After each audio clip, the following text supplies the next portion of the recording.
예, 지난주로 우리는 예수님의 5번째 가르침, 설교를 다 마쳤습니다.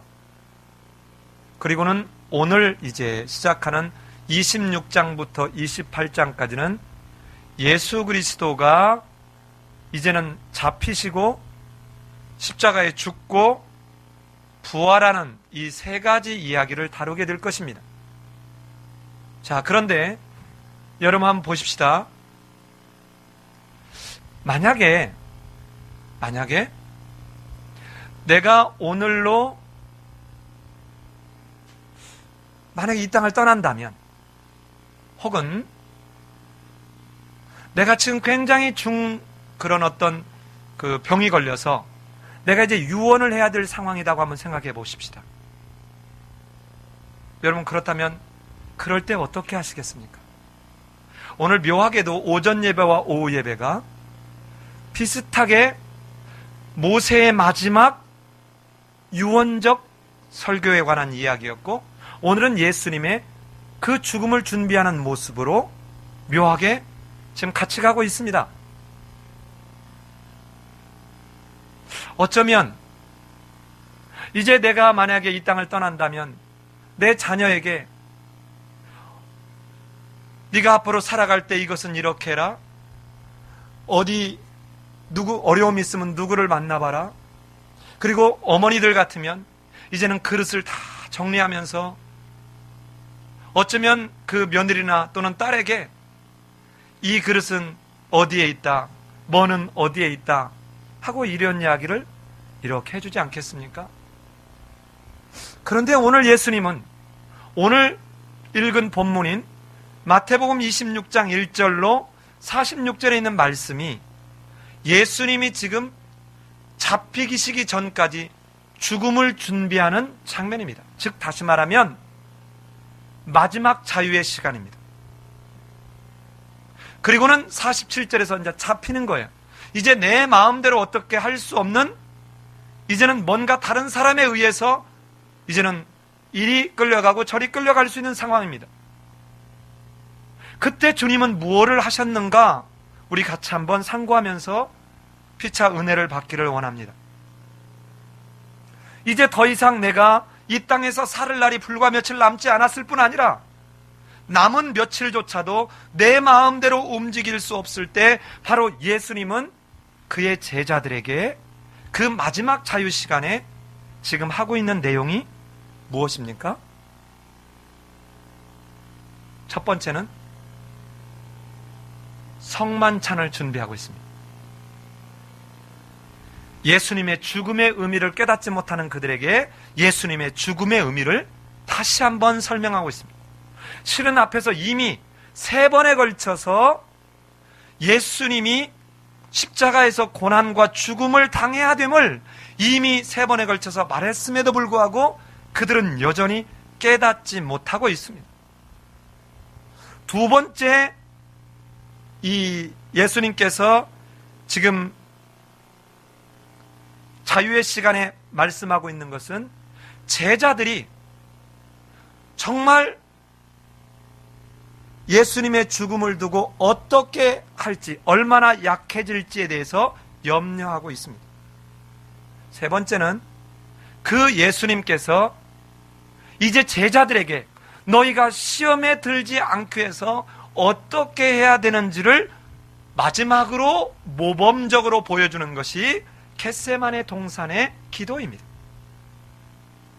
자, 오늘 이런 큰 3가지 줄기를 잡고 오늘 본문을 함께 보았으면 좋겠습니다. 오늘 26장에 있는 이 말씀은 지금 보시면 예수님께서 구약의 성취로 오신 예수님이 구약의 성취를 정확하게 이루어 가시는 것을 보게 됩니다. 26장 1절에 보면 예수께서 이 말씀을 다 마치시고 제자들에게 이르시되 그랬습니다. 자, 여러분, 이 말씀은 마태복음에서 중요한 단락을 나눌 때마다 등장하는 표현입니다. 그런데 다른 데하고는 다르게 여기에서는 다라는 말이 더 들어가 있습니다.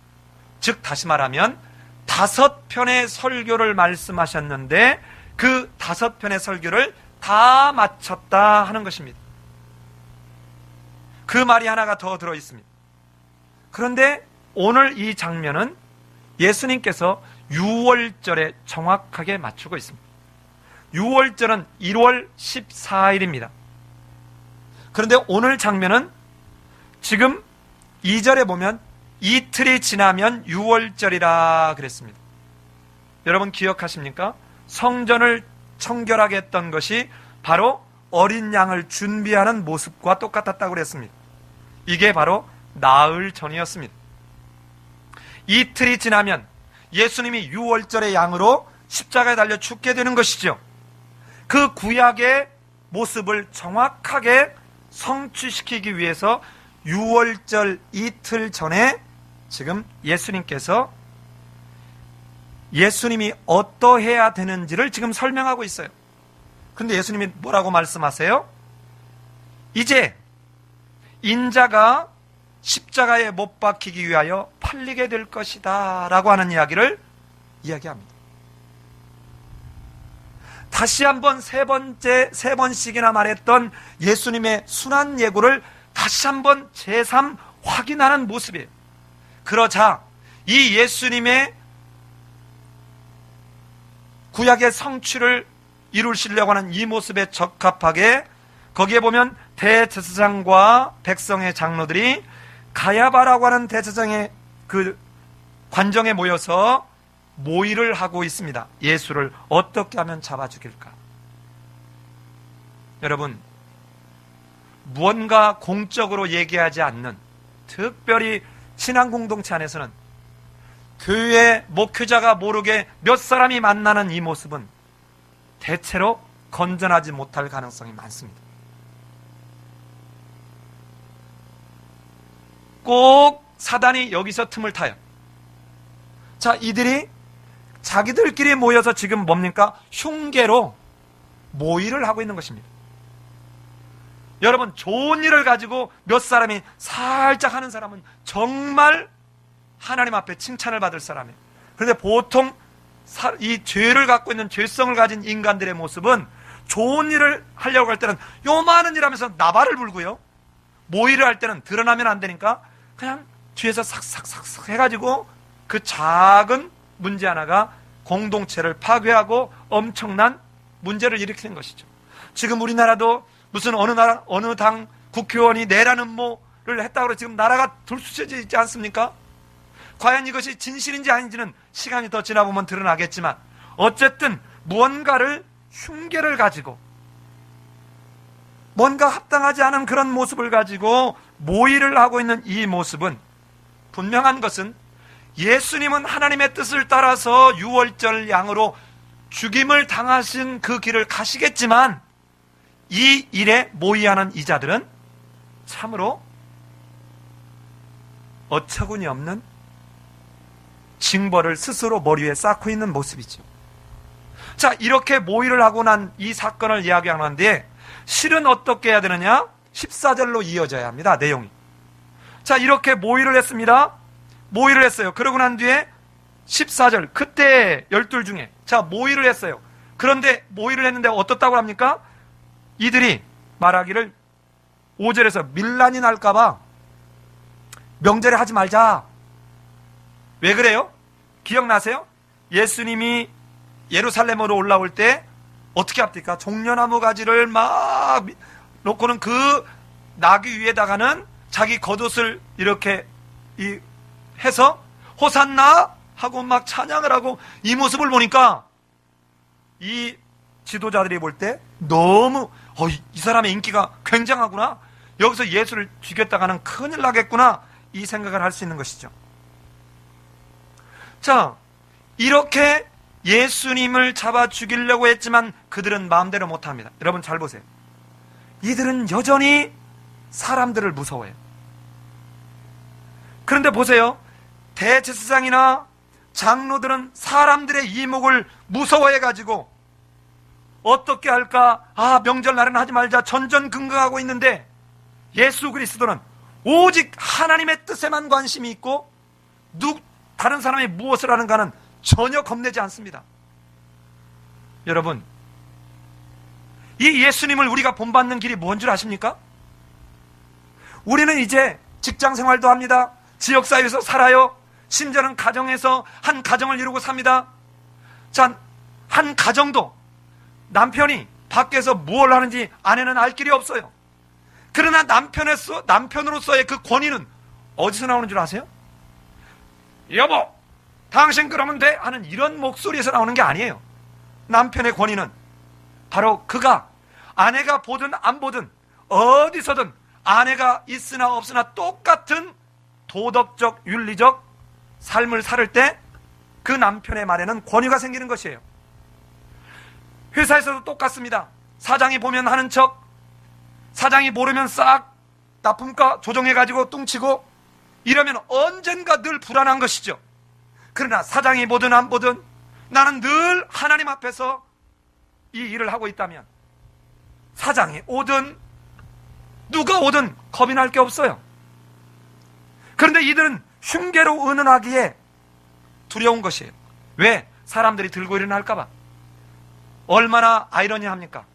지금 이 사람들은 어떤 사람들입니까? 자기들이 모세의 그 권위를 승계받은 자들이라고 스스로 자부하고 있는 그들이 하나님의 말씀을 따라 집행하는 일을 사람들을 보고 두려워하고 있다는 건 참으로 여기에 최대의 반전이 있지 않습니까? 그래서 지금 명절이라 못한다라고 움츠러들고 있어요. 그런데 더 큰 반전이 있습니다. 그게 바로 14절부터 3절밖에 안 되는 16절이에요. 지금 사람들의 밀란이 일어나서 이들이 가졌던 기득권, 사회적인 그런 혜택들을 잃을까봐 벌벌 떨고 있는 그들에게 누가 해결책을 제시하느냐? 너무도 아이러니하게 예수 12제자 중에 하나인 가룟 유다가 해결 방안을 제시해요. 대제사장과 장로들의 고민거리를 한 큐에 해결해 주는 거예요.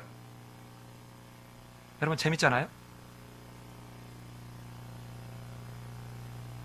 여러분, 며느리 구박은 절대로 남의 집 시어머니 가지 않습니다. 반드시 그 집 시어머니가 해요.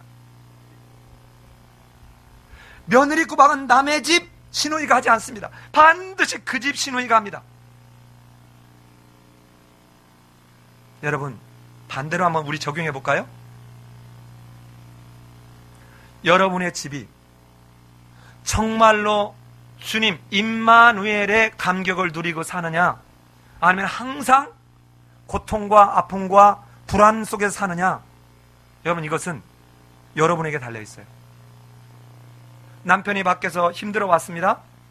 그럴 때 내가 그리스도를 모신 그 감격으로 남편을 위로하고 격려할 때 그 가정은 금방 밖에서 있었던 어려움, 아픔, 고통 금방 그리스도의 십자가의 그 공로를 생각하고 은총을 생각하면서 싹 이겨낼 수 있지만, 동시에 밖에서 기가 막히게 기분 좋아서 들어왔는데 한 큐에 그냥 유리그릇 깨버릴 수 있는 게 누구에 의해서 깹니까? 바로 가족에 의해서 깨집니다. 대개 우리 아내들이 동창회 갔다 오면 집안이 좀 시끄럽고요, 대개 갯날 그 개모임에 갔다 오면 꼭 사단이 날 때가 많아요. 어제까지 그렇게 고마웠던, 비록 300만 원 정도밖에 못 받아오는 월급이지만 우리 남편이 이 돈을 벌어보기에 우리는 먹고 살아, 우리 남편 너무 애쓴다 하고는 아침에 일어나서 계란 후라이라도 어떻게 하나 해줄까 했는데 개모임에 딱 가고 동창회에 딱 갔더니 다른 남편은 한 달에 2천만 원 번대. 이 말을 듣는 순간 다른 집은 에쿠스타인데 근데 우리는 뭐? 모닝이야? 뭐 이러면서 짜증내는 것이죠. 여러분, 가룟 유다는 예수님과 거의 3년여를 살았는데 지금 대제사장들이 사람들을 겁내서 무서워하는 그 모습에 한 큐에 그들의 고민을 해결해줘요. 마치 뭐하고 똑같아요. 우리 집에 어떻게 하면 우리 집에 도둑질을 해갈 수 있는데 도둑한테 비밀번호를 알려주고 이 뭡니까? 새콤을 해결하는 방법을 싹 알려주는 것보다 더 중요한 일을 하는 거예요. 그러면서 어떻게 합니까? 대제사장에 가서 내가 예수를 당신들에게 넘겨주겠습니다. 얼마나 주겠습니까?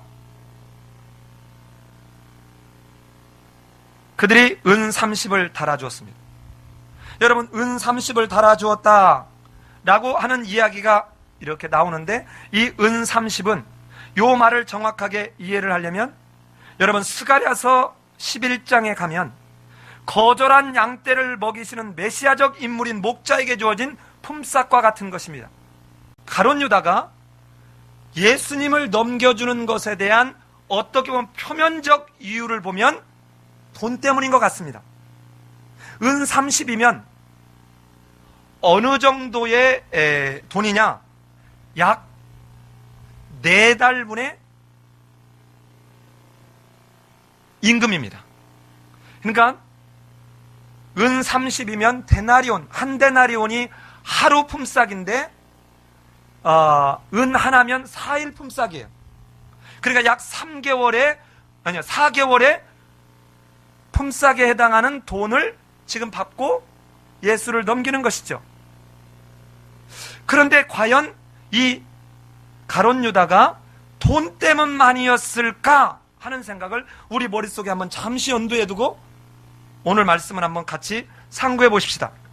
자, 보세요. 지금 말씀드린 대로 이렇게 대제사장과 장로들이 예수를 잡아 죽이려고 하는 모의를 하다가 명절이라 두려워서 잠시 주춤하고 있는 사이에 이 문제를 누가?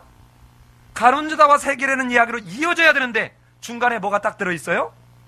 한 여인이 와서 옥합을 깨가지고 예수님의 머리에 붓는 이야기가 등장하는 것입니다. 지극히 흘러가야 될 이야기를 어떻게 보면 어색하게 만들면서 요 한 여자의 옥합을 깨서 머리에 지금 붓는 이 이야기를 여기다 집어넣는 그 이유가 뭘까요? 여러분은 뭐라고 생각하십니까? 자, 지금 짧지도 않은 6절부터 13절에 걸쳐서 이 이야기를 하고 있습니다. 지금 예수께서 베다니 나병 환자 시몬의 집에 계실 때 여자가 와서 이 향유를 부었다 그래요. 그런데 이 향유를 병행본문인 마가복음과 누가복음을 가게 되면 여기서는 이걸 뭐라고 하느냐? 나드라고 했습니다. 나드. 자, 이 나드는 인도에서 생산해내는 아주 극상품 향유입니다. 그런데 이건 어디다 쓰는 향유냐? 죽은 자를 장사할 때 쓰는 향유입니다. 그런데 이 여자가 와가지고 예수님한테 이걸 딱 부으니까 거기 있는 제자들이 이것을 보고 분개하였습니다. 너 무슨 짓 하는 거냐 지금? 뭐 하는 짓이야? 이게 얼마나 비싼 것인데 이걸 가지고 가난한 자들에게 이걸 팔아서 나눠줬더라면 너는 더 좋지 않겠냐? 여러분 어때요? 그럴듯하지 않습니까? 왜 교회에서 말이지 뭐 하려고 여기다가 이렇게 막 뭐를 치장을 하고 이러느냐? 그 돈을 전략해서 가난한 사람 도와주지. 근데 여러분 겉에 표방하는 모양은 아주 그럴듯합니다. 그런데 그 내막을 보면 정말 이들이 지금 가난한 자들을 대상으로 지금 생각하고 있는 거냐는 거예요.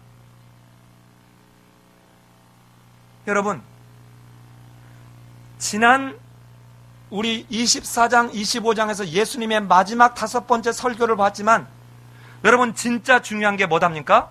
그 사람이 갖고 있는 마음의 의도가 뭐냐는 거예요. 지난번에 민수기를 볼 때도 어땠습니까? 자, 도피성에 피했는데 누구는 살려주고 누구는 도피성에 피할 수 있지만 누구는 절대로 도피성에 피하지 못하게 하고 반드시 죽여라. 뭐였습니까? 의도가 살해하려고는 의도였느냐? 아니면 살해하려고 하는 것이 아니라 실수로 어쩌다 보니까 그만 그렇게 되었느냐? 그 의도가 그렇게 중요한 거예요. 역시 5달란트, 2달란트, 1달란트 가졌던 그 여도 똑같은 이야기입니다. 정말 그 의도가 뭐였냐는 거예요. 자기의 안전을 추구했느냐? 아니면 그 돈을 다 날릴 수 있는 위험 속에서도 주인의 장사에, 주인의 명령에 충성됨으로 순종했느냐? 그 의도가 뭐였냐는 거예요. 그런데 예수님이 이런 제자들의 의도를 간파하고 왜 너 괴롭게 하느냐 하는 거예요. 왜 저 여자를 괴롭게 하느냐 하는 거예요. 그러면서 10절 하반절에 그가 내게 어떤 일을 했대요? 좋은 일을 했답니다. 자, 그리고 난 뒤에 예수님이 이렇게 설명합니다. 가난한 사람 너희와 항상 함께 있다. 그런데 나는 항상 함께 있지 않을 거야. 이 여자가 내 몸에 이 향유를 부은 것은 내 장례식을 위함이다. 여러분 잘 보세요. 지금 예수님이 그렇게 예수님이 죽어야 되는 이제 죽음의 길을 가야 진짜 하나님의 나라가 회복될 수 있음을 그렇게도 얘기했는데, 예수가 누군지, 예수가 해야 될 일이 무언지를 제자들은 지금까지 깨닫지 못하고 있는 거예요.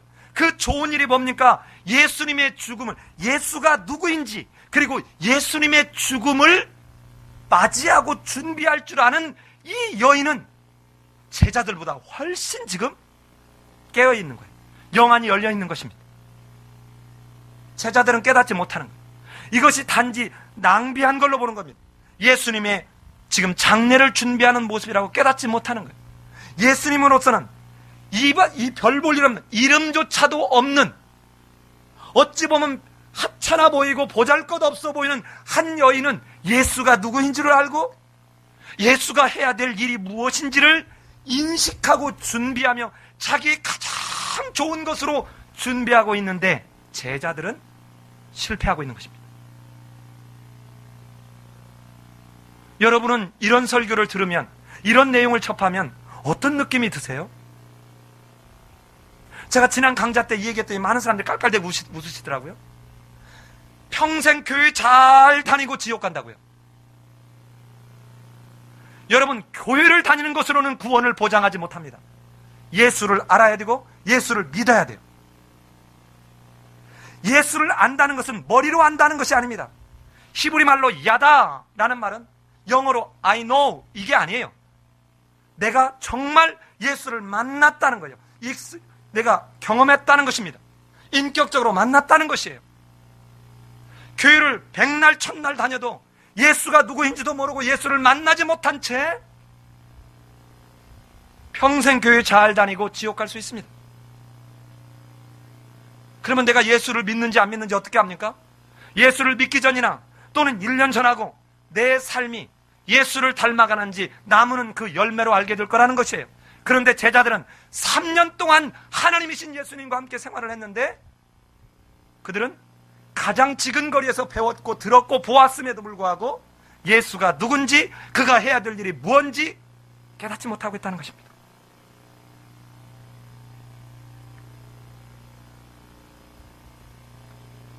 (13절) 같이 한번 우리 합독하십시다. 13절 시작.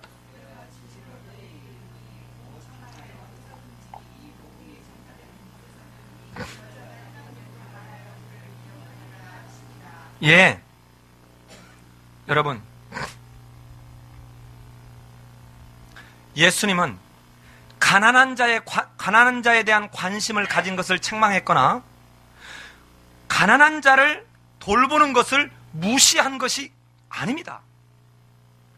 즉 다시 말하면 이 13절의 내용에 너무 중요한 말씀이 들어있는데, 하나님 나라의 복음은 가르침이나 병을 고치고 귀신을 쫓아내고 약한 것을 회복시키는 이런 가르침이나 능력만 있는 것이 아니라, 복음은 예수 그리스도의 십자가의 죽음이 없이는 안 된다는 거예요. 예수 그리스도의 십자가의 죽음이 반드시 복음에 포함되어야 됨을 말하고 있습니다. 그런데 제자들은 이걸 깨닫지 못하고 있는 것이 지금. 어쩌면 내 신앙의 지금 오늘 모습하고 똑같은 것 같습니다. 예수 믿으면 세상에서 잘 되고, 예수 믿으면 어디서든지 대접받고, 예수 믿으면 어디서든지 때깔나고 광내는 것으로 인식하고 있습니다. 그러나 예수 믿으면 예수가 예루살렘에 올라갔던 그 일은 죽으러 올라갔던 것처럼, 우리는 예수를 믿는다는 그것은 내 어떠한 명성, 내 어떠한 기쁨, 이런 것 이전에 예수 그리스도의 십자가의 죽음을 온 세상에 전하는 것입니다. 그런데 오늘 이 여인의 이 모습이 복음이 전파되는 곳에서 이 여자가 행한 일도 어떻게 한대요? 예, 전해지게 될 거라는 거예요. 기억되게 될 거라는 거예요. 예수의 죽음이 반드시 기억되어야만 된다는 것입니다. 그렇다면 여러분에게 이렇게 제가 한번 질문하고 싶습니다. 여러분은 지금 주변에 어떤 모습으로 기억되세요? 그 사람은 정말 예수님을 닮아가는 모습이야. 그 사람은 정말 어쩌면 그렇게 정말 그 말씀대로 살려고 그럴까? 그 사람 때문에 예수를 믿고 싶어. 이런 모습으로 지금 전해지고 있나요? 제가 만난 많은 사람들은 그 사람이 교회를 안 다니게 된 이유가 예수 믿는 사람 때문에 안 다니게 됐답니다. 제가 토요일마다 테니스를 치는 그 테니스장의 그 코치는 중학교 때 그 전도사님의 아이가 뭐를 잘못해서 이렇게 하다가 야단을 쳤는데 자기 아이에게 뭐라고 했다고 이 전도사님이 자기 뺨을 때렸다는 거예요. 그 이후로 자기는 지금까지 교회를 안 다닌대. 자기 아내만 다닌대. 또 최근에 어떤 사람을 만났는데 자기 형제가 목사님이랍니다. 그리고 또 누구는 자기가 안수집사하고 장로 그런데 자기는 이런 인간들 때문에 교회를 안 다닌대요. 여러분, 어떤 모습으로 기억되세요? 이제 며칠 뒤에 우리 추석 있잖아요? 이번엔 다행히 주일날에 안 껴서 핑계댈 게 없네. 보통 주일날에 끼면 예수 믿는다는 이 며느리들이 어떻게 합니까? 어머니 꼭 가야 되는데 교회에서 맡은 직분이 있어서요. 직분?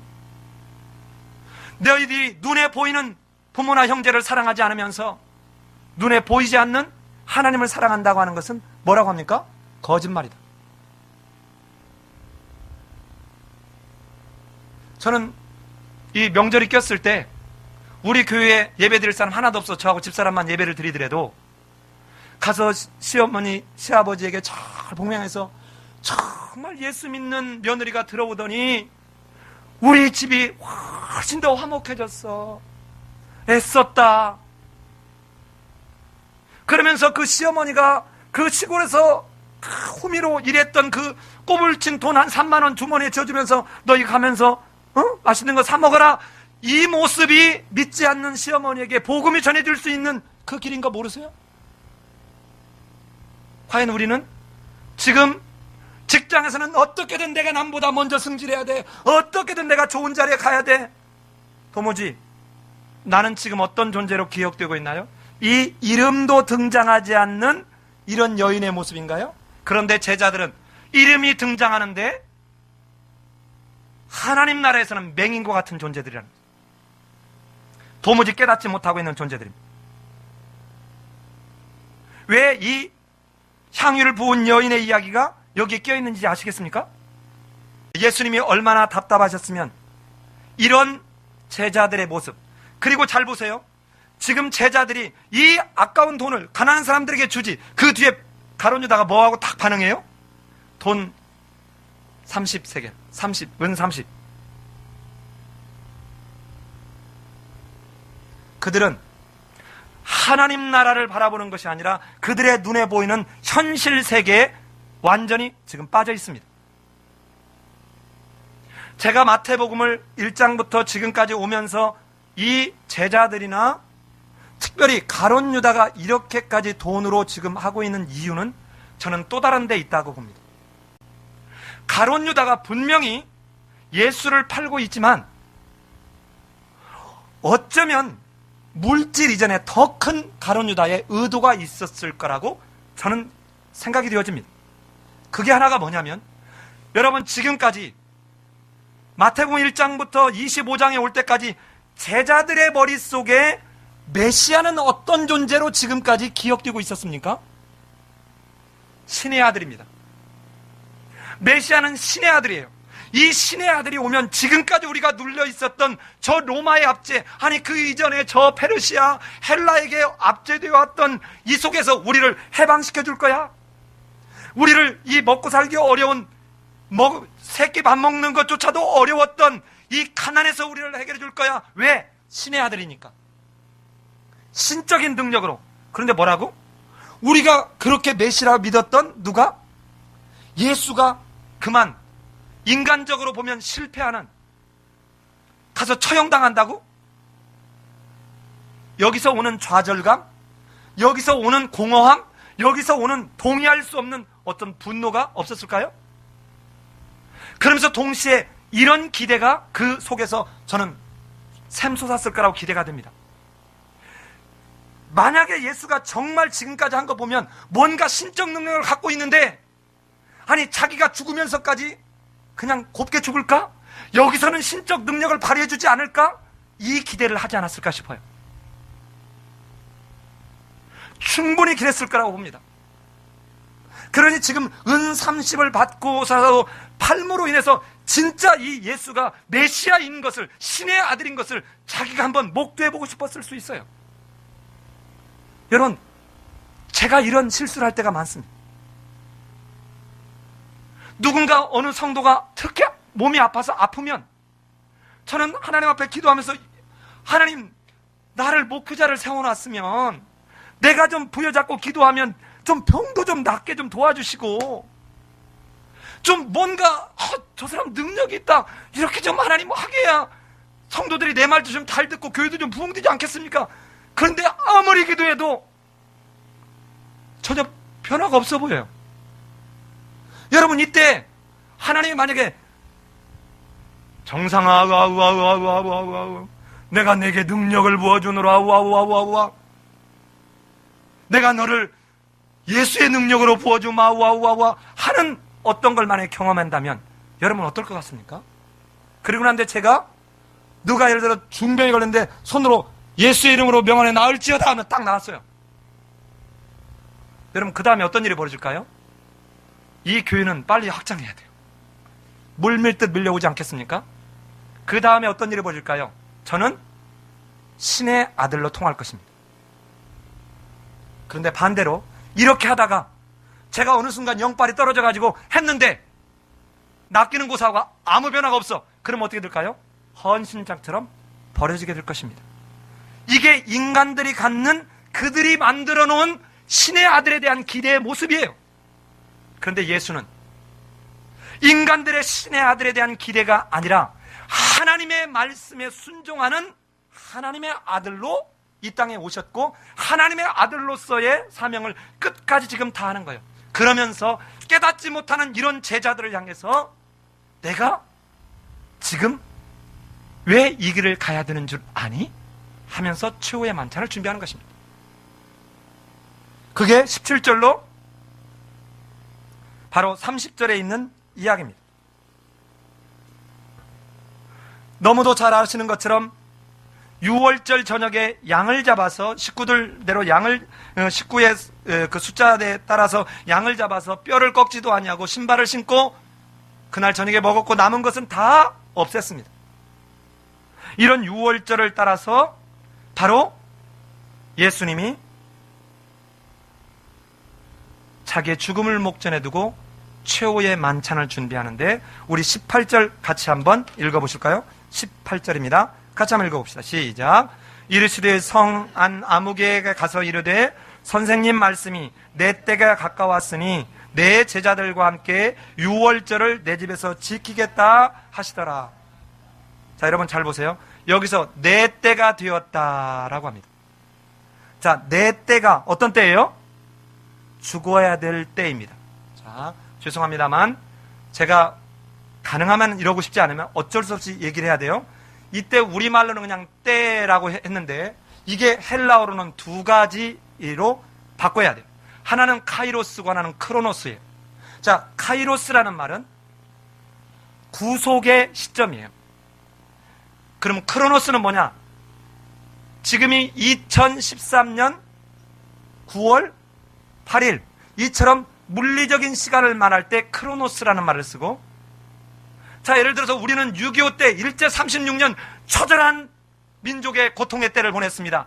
이처럼 해석된 때를 뭐라고 한다고요? 카이로스예요. 자, 지금 예수님이 이건 내 때다라고 말씀하신 건 이제 하나님께서 예수 그리스도를 십자가에 죽게 함으로 그 사랑하는 백성들의 구속을 이루실 그 카이로스적인 시점이 도달했다. 이 고백을 하신 것이죠. 여러분, 이걸 딱 들으시면서 여러분 뭔가 이상하다는 느낌 안 들어요? 24장, 25장 설교에 올 때 뭐라고 했습니까? 인자가 오실 때는 천사도 모르고 아들도 안 돼요, 모른대요? 모른대요. 그런데 지금 여기서는 내 때가 임했다고 하죠. 그러면 앞에서 예수님은 누구고 뒤에서 지금 예수님은 뭐예요? 여러분, 예수는 하나님과 근본 본체시나 동등됨을 취할 거로 여기지 않으셨다고 그랬어요. 빌립보서에 보면. 즉 다시 말하면 이 철저한 하나님의 주권 앞에 인성적 측면에서 순종하는 모습이 23장, 24장의 모습이에요. 자, 그런데 지금 그 예수님이 정확하게 6월절의 양으로 하나님의 뜻을 따라 지금 죽음의 준비를 하는 그때, 그 마지막 식사의 때를 지금 준비시키고 있는 것입니다. 자, 그렇게 해서 12 제자들하고 함께 앉았습니다. 그러자 예수님이 얘들아, 너희 중에 한 사람이 나를 팔 거야. 여러분, 얼마나 청천벽력 같은 이야기입니까? 제가 이렇게 예배 드리고 있는데 우리 성도님들 중에 어느 분이 지금 나 흉보고 있대요. 이것만 해도 충격일 텐데 그러면 다 뭐 어떻게 할까요? 어머머 누구지? 나는 아니죠. 얼마나 놀라겠어요. 그런데 이제 사람이 보면 내가 언제 그래나 다 이제 자기 생각하는 거죠. 그래서 제자들이 뭡니까? 주여, 나는 아니죠. 희망사항이죠. 나는 아니죠. 그들이 어떻게 했다고 하는지 한번 봅시다. 자, 22절 같이 한번 읽어봅시다. 시작. 그들이 몹시 근심하여 각각 여짜오되 주여, 나는 아니죠. 얼마나 근심했을까요? 예수님이, 내가 그동안 예수님 흉보고 예수님한테 이렇게 뭔가 한 거 다 알아버렸나 보다. 내 믿음 없는 거 다 예수님이 알아버렸나 보다. 주여, 나는 아니지요. 그랬더니 예수님이 나와 그릇에 손을 함께 넣는 그가 나를 팔리라. 인자는 자기의 기록된 대로 가거니와 인자를 파는 그 사람에게는 화가 있으리로다. 그 사람은 차라리 태어나지 않았더라면 좋았을 뻔했다. 여러분 잘 보십시오. 그 사람이 팔기 때문에 죽는다는 말이 아닙니다. 예수님은 자주적으로, 자발적으로 하나님의 뜻을 따라 죽음의 길을 가시는 것이지, 지금 누군가가 팔기 때문에 어쩔 수 없이 죽는 게 아니에요. 여러분, 하나님의 역사는 여러분이 순종하고 가든 안 가든, 여러분이 순종함으로 참여하는 감격을 누리느냐, 순종하지 않고 불순종함으로 열이 드느냐, 그 차이지, 여러분이 순종하지 않는다 그래서 하나님의 구속의 역사가 스탑되거나 방해받거나 굴절되지 않습니다. 그러기에 교회는 구걸하면 안 돼요. 하나님의 일은 구걸하면 안 됩니다. 성경 어디에서도 구걸하지 않아요. 담대하게 복음을 선포하세요. 하나님의 말씀과 예수 그리스도의 증거를 그냥 전하는 거예요. 그 다음은 성령이 하시는 거예요. 하나님이 하시는 거예요. 내 능력, 나의 어떤 게 아니에요. 나는 이 말씀을 머금은 자로 등대처럼 삶으로 보여주는 거예요. 가룟 유다가 팔았기 때문에 예수가 죽는 게 결단코 아님을 오늘 그 본문에서 다시 한번 보게 됩니다. 인자는 자기에 대하여 기록된 대로 가거니와 스스로 간다는 것이죠. 스스로, 능동태요. 스스로 내가 가는 거예요. 자발적으로. 잠언서 16장 4절에서 이렇게 성경은 말합니다. 여호와께서 온갖 것을 그 씌움에 적당하게 지으셨나니 악인도 악한 날에 적당하게 하셨느니라. 여러분, 그러니까 누군가 여러분 괴롭히거나 못된 짓 하잖아요. 내버려둬요. 그거 이렇게 하려고 하다가 여러분 해받은다고요. 내버려둬요. 하나님이 악한 때 악하게 적당하게 하려고 그 사람을 만든 거 쓰레기로 만들지 않았어요. 내버려둬요. 29만 원밖에 없다고 그렇게 국민을 조롱하더니 지금 어떻게 됐습니까? 이제 완납하겠대요. 우리 대한민국의 도덕성과 국민들의 의식 수준이 어떤지 아시겠습니까? 그래도 우리가 남이 가면 선거 때 되면 다 완전히 바보 멍청이들이 다 되는 거예요. 믿는 자든 믿지 않는 상관이 없어요. 내가 어느 지역이냐 어느 학교냐, 하나님이 무엇을 원하시는지, 하나님의 공의와 하나님의 공평과 하나님의 정직이 도대체 이 사회에 믿는 자들 속에서라도 드러나고 있냐는 거예요. 악한 날에 악하게 그 사용되도록 하나님은 적당하게 하셨다는 거예요. 그러기에 예수님은 하나님의 뜻에 따라 자발적으로 그 길을 가시지만 이 일에, 예수를 파는 일에 참여한 그는 차라리 태어나지 않았더라면 좋았을 법했다. 아까 향유를 부은 이름 없는 여인과 정면으로 대들지 않습니까? 복음이 전해질 때마다 기억되는 사람이 이름도 없는 여인인가 하면 12 제자였는데 악한 날에 그 악한 일에 적합하게 되는 자. 이게 뭐예요? 예수 잘 믿고 예수님 다시 오실 때 만나지 못하는 모습이에요. 기독교라는 종교를 믿어서는 안 됩니다. 예수를 믿으세요. 기독교라는 종교적 전통을 믿어서는 안 됩니다. 예수 그리스도를 믿어야 해요. 자, 제자들이 다 이렇게 물었어요. 맨 마지막에 누가 나섰을까요? 가룟 유다가 나섰습니다. 가룟 유다. 우리 25절 같이 한번 읽어보십시다. 25절 시작.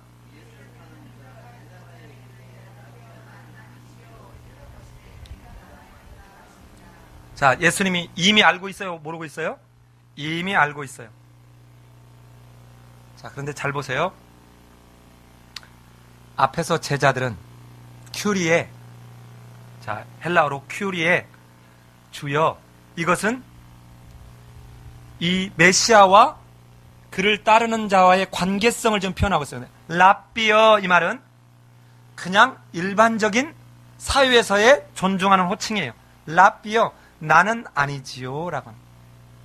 여러분, 여기에서 다시 한번 앞에 향유를 부은 여인과 이 가룟 유다가 왜 실패하는지를 아주 잘 드러내고 있어요. 정말 이 성경을 사람이 썼으면 이렇게 못할 것 같아요.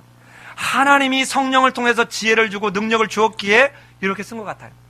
여러분, 지금 가룟 유다의 이 표현은 그는 예수 그리스도와의 관계성이 설정되어 있지 않아요. 그냥 일반적인 약간 높임의 표현이에요. 랍비요, 선생이요, 이 말이에요. 관계성이 없습니다. 우리 보통 사회에서 만나면 어떻게 합니까? 나보다 좀 많으면 김선생님 안녕하세요 뭐 이러잖아요. 사실 선생님 아니에요. 여러분, 모든 것의 출발이 이것입니다. 여러분, 출애굽기에 보면 바로가 왜 마지막에 자기 자식부터 시작해서 이 맷돌 가는 여인의 아들에게까지 다 죽는 어마어마한 심판 가운데 놓인 줄 아세요? 출애굽기에 보면 나는 여호와를 알지 못하노라는 거예요.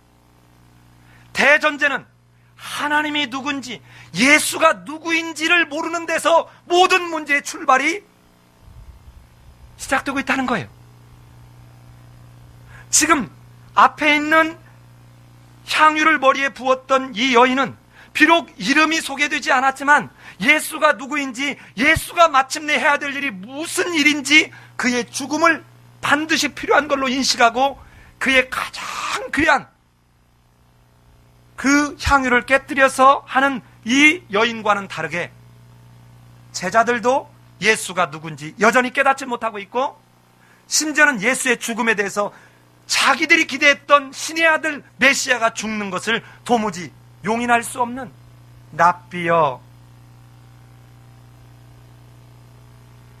여러분은 과연 여러분에게 예수는 누굽니까? 그냥 종교적으로 습관적으로 주님, 예수님하고 부르는 호칭입니까? 심지어는 마태복음 7장에서 주여 주여 내가 주의 이름으로, 역시 큐리에예요. 큐리에. 이거는 지금 이 가룟유다보다 더 심합니다. 큐리에 큐리에, 주님, 메시아인 주님, 주님, 내가 주의 이름으로 선지자 노릇했습니다. 내가 주의 이름으로 귀신을 쫓았습니다. 내가 주의 이름으로 권능을 행했습니다. 저 모르시겠습니까? 뭐라고 합니까? 나는 너를 도무지 알지 못하노라. 내게서 떠나라, 이 불법을 행하는 자들아. 그런데도 우리는 너무도 자연스럽게 교회 다니면 예수를 믿는다고 생각하는 거예요. 너무도 자연스럽게. 이 제자들이 지금 마지막 순간까지 예수님이 누구인지, 예수님이 정말 마지막까지 완성해야 될 일이 무엇인지 깨닫지 못하고 있다는 것입니다. 그러면서 26절, 그들이 먹을 때 예수께서 떡을 가지사 축사하시고 떼어 제자들에게 주시며 이르시되, 같이 그 뒤에 읽어봅시다. 시작. 받아 먹으라, 이것은 내 몸이니라 하시고. 이때 떼다 이 말이요, 떼다. 자 보세요, 떼다 이 말이 찢다 이 말입니다. 나중에 이 표현이 어디로 연결이 되냐면 예수님의 몸이 찢기는 걸로 연결이 됩니다. 빵을 떼는 거예요. 우리는 지금 미리 뭐 칼 같은 거 잘라서 하지 않습니까? 원래 성찬식은 이렇게 무교병 이렇게 진 걸 그 자리에서 이렇게 뜯었어요. 뜯어가지고 주는 거예요. 우리도 언젠가 그렇게 할 수 있기를 바라요. 이렇게 뜯는 거예요. 정말 찢는 거예요. 예수님의 몸이 찢긴 것을 그대로 기억하는 것이죠. 기념하는 것이죠. 이렇게 떼어주면서 뭐라고 한다고요? 받아 먹으라. 여러분, 많은 사람들은 아는 것이 믿음이라고 생각하는 사람이 있는가 하면 깨달음이 믿음이라고 생각하는 사람들도 있습니다. 그런데 이 떡을 받아서 보기만 하고 있거나 갖기만 하고 있으면 아무 의미가 없어요. 받아서 어떻게 해야 돼요? 먹어야 해요. 먹어야 합니다. 즉 다시 말하면 이제 이 실패해버리는 지금까지의 대제사장, 서기관, 바리새인, 이 구이스라엘로는 실패해버린 하나님 나라의 백성들을 예수 그리스도가 세우는 이 새 언약, 이 찢기는 예수 그리스도의 살과 흘리는 피를 기초로 한 이것을 먹는 이 사람들로 하나님 나라의 공동체를 다시 세우시겠다. 이 이야기를 제자들에게 최후의 만찬에서 다시 전해주고 있는 것입니다. 27절 똑같이 잔을 가지사 감사기도 하시고 그들에게 주시며 이르시되 너희가 다 이것을 뭐하라? 마시라. 28절 같이 한번 읽읍시다. 시작. 이것은 죄사함을 얻게 하려고 많은 사람을 위하여 흘리는 바 나의 피 곧 언약의 피니라. 그러나 너희에게 이르노니 내가 포도나무에서 난 것을 이제부터 내 아버지의 나라에서 새 것으로 너희와 함께 마시는 날까지 마시지 아니하리라. 자 여러분, 이것은 새 언약의 피입니다. 즉 다시 말하면 새로운 공동체를, 오늘 봤죠? 신의 산에서 언약을 세웠다면 하나님의 나라의 백성을 되기 위한 준비로 언약을 세웠다면 모압과 세겜 언약은 하나님 나라의 백성들이 하나님 나라를 이룰 지상의 땅을 얻기 위한 언약이 모압과 세겜 언약이에요. 그런데 지금 예수님이 새 언약을 세우겠다는 것이에요. 즉 다시 말하면 새 하나님 나라의 공동체를 뭘로 세우겠다는 거예요? 예수 그리스도가 죽는 그 죽음의 그 기초에서 세우겠다는 거예요. 그러기에 이제는 이 예수 그리스도의 찢긴 살과 흘린 피를 기념하는, 먹고 마시는 이것이 없이는 결코 하나님 나라의 공동체가 될 수 없다는 것입니다. 여러분, 우리 한 달에 한 번씩 성찬식 하지 않습니까? 이걸 한 달에 한 번씩 의례적으로 참여한다는 것은 대단한, 여러분, 엄청난 은혜를 쓰레기처럼 버리는 것입니다. 지난달에 했기 때문에 또 반복적으로 하는 것이 아니에요. 내 일생에 다시 없을 만한 기가 막힌 바로 이 은혜 방편이 바로 성찬식입니다. 지금 제가 이렇게 설교하는 이런 내용은 눈에 보이지 않는 하나님의 말씀이라면 우리가 떡을 기념하면서 떡을 떼고 잔을 이렇게 드는 것은 예수께서 이 땅에 오셔서 완성하신 그 구원의 모습에 가장 함축적으로 담아있는 그 복음의 핵심, 이 핵심을 눈에 보는 말씀으로 우리가 참여하는 것입니다. 그래서 이것을 갖다가 조직신학적으로는 가시적 말씀이라고 말하는 것입니다. 자, 그러면서 이 제자들이 아까 뭐라고 했습니까? 예수가 하나님의 아들로 메시아로 왔는데 실패한다고? 죽어버린다고? 그러면 우리는 뭐야? 이런 생각을 하고 있을 그들에게 29절은 예수님이 너무도 멋지게 그들에게 가르쳐주고 있습니다. 다시 한번 29절 다시 한번 읽으십시다. 시작.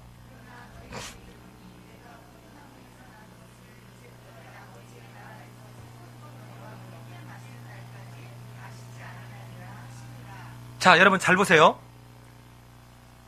자, 지금 제자들의 생각과 예수님의 생각이 어떻게 달라요? 제자들은 예수가 십자가에 죽는 길은 영원히 실패로 끝나버리는 거라고 생각해요. 근데 예수님은 아버지의 나라에서 새 것으로 다시 마실 때니까 이 죽음은 실패가 아니라 뭐라는 거예요? 승리라는 거예요. 이것은 형언할 수 없는 놀라운 승리를 준비하기 위한 반드시 거쳐야 될 피할 수 없는, 너희를 위해서 피할 수 없는 그 길이다. 이건 실패가 아니다. 너희는 인간적 관점과 인간적 원리에서 실패라고 생각하지만 이 길이야말로 오고 오는 세대까지 모두를 걸쳐서 승리케 하는 길이다. 이 이야기를 통해서 그들의 잘못된 예수의 메시아인 신의 아들인 예수에 대한 인식을 바꿔주고 있고, 예수가 십자가에 죽는 것이 실패하는 길이라는 것을 인식하고 있는 그들의 인식을 바꿔주고 있는 모습이라 이 말입니다. 사랑하는 여러분, 내가 만약에 기도해서 누가 병이 나오면 하나님이 저 사람과 함께하는 능력이 있구나, 하나님 저 사람과 함께하는구나 이렇게 생각하고, 저 아프리카에 가서 평생을 전도했는데 한 사람도 예수를 믿지 않았는데 그 선교사님이 살았던 그 삶을 바라보고 그 선교사님이 세상을 떠나고 난 뒤에 그때 비로소 원주민들이 그 선교사가야말로 정말 하나님이 보낸 사람이라고 한 사람 두 사람 예수를 믿기 시작했다면, 여러분 뭐가 진짜입니까?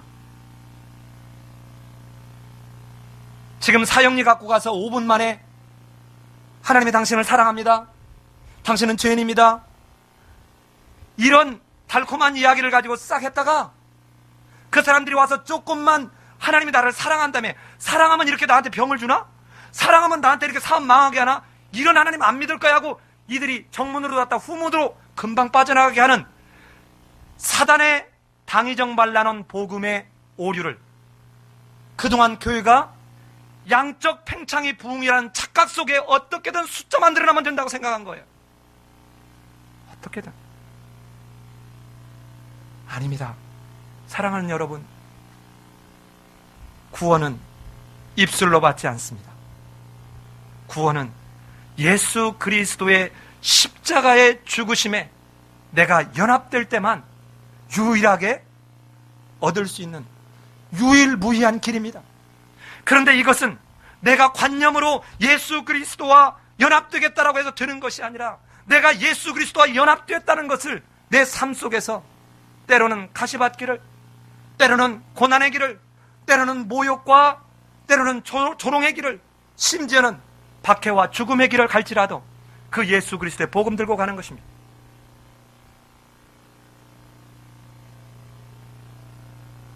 이렇게 제자들의 잘못된 것을 바로잡은 예수님이 제자들을 데리고 어떻게 합니까? 30절 같이 한번 읽으십시다. 30절 시작.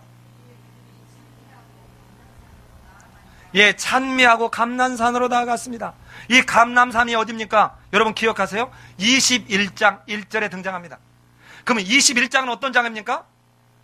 예수 그리스도가 죽으러 예루살렘으로 올라오는 과정에 처음으로 등장하는 장면이 감람산입니다. 그렇다면 이 감람산은 예루살렘 사역을 시작하기 위해서 출발하셨던 그 장소가 바로 감람산인데, 이제 이 감람산에서 예루살렘에서의 사역을 마무리하고 있는 이 예수님. 여러분은 인생을 어머니 뱃속에서 나와서 돌아갈 때 어떤 모습으로 여러분은 돌아가기를 바라세요? 어떤 사람이 돈을 많이 벌고 인생을 마치는데 자식들이 우리 아버지가 무슨 일을 했는가 하고 아무리 보니까 아무 찾을 게 없더래요. 그래서 비석에다 이렇게 썼답니다. 잘 먹고 잘 놀고 잘 싸다가 가셨다.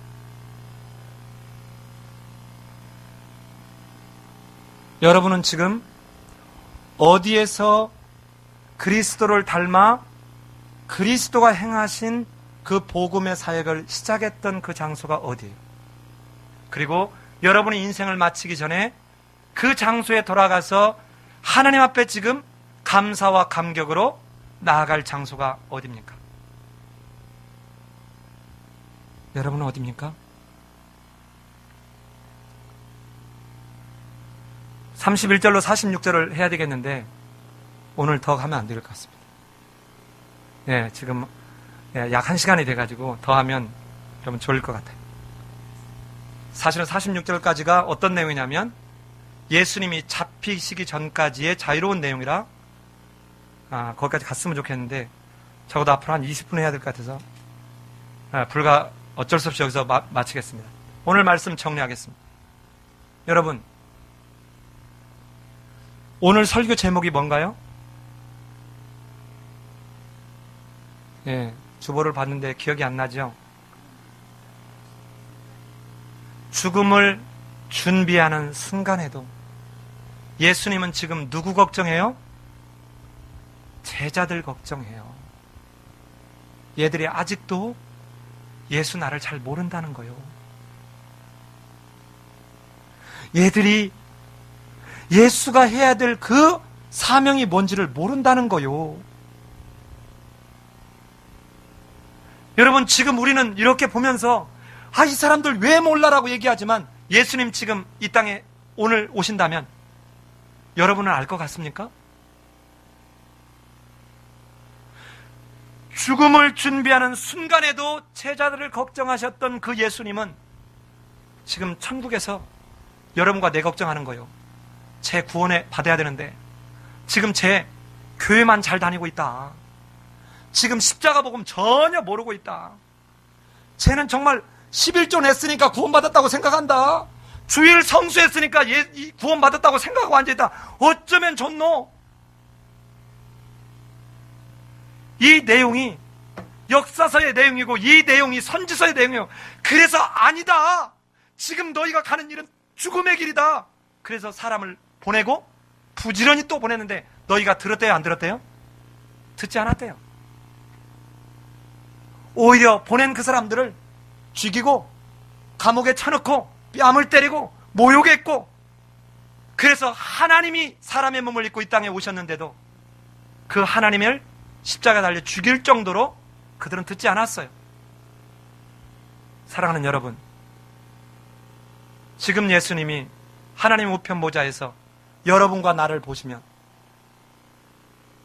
지금 어떤 생각을 하실까요? 죽음을 준비하는 순간에도 제자를 걱정하시고 그들에게 구원의 핵심인 복음을 가르쳐주기를 원하셨던 그 예수님, 혹시 지금 연로하신 여러분의 어머니나 시아버지, 시어머니에게 이 복음을 혹시 아직도 못 전하고 있지 않습니까? 세상 떠나고 난 뒤에 아무리 울고불고 해봐야 헛방입니다. 사랑하는 남편에게, 사랑하는 시누이에게, 사랑하는 친구에게, 사랑하는 옆집 이웃 사람에게 아직도 이 복음을 못 전하고 있는데 나는 너무도 태평하게 있지는 않습니까? 예수님은 죽음을 이틀 앞둔 그 목전에서도 제자들에게 복음을 알기를 원해서 이 모양 저 모양으로 그들로 알도록 이렇게도 애타시면서 전하고 있는데, 여러분은 지금 다른 사람을 바라보면서 그가 구원받기를 예수님이 애타는 그 모습으로 지금 애타고 있습니까? 하나님이 이스라엘을 사랑하는데 창자에 불이 붙은 것 같이 그들을 사랑했다라고 말씀하시고 있는데, 여러분은 지금 옆에서 죽어가고 있는 영혼들을 바라보면서 이 마음이 듭니까? 사랑하는 여러분, 내일 태양을 볼 거라고 장담하지 마십시오. 내 때가 되었다라고 말씀하신 예수님처럼 이 생각을 들게 하신, 이게 하나님이 여러분에게 주신 때입니다. 이때 입술을 벌리십시오. 복음을 전하십시오. 사람들에게 손을 내미십시오. 작은 소자에게 한 것이 곧 내게 한 것이라고 말씀하신 그 주님이 여러분이 훗날 주님 만난 그때 네가 내 손 잡아줬어, 이 말씀 듣게 될 것입니다.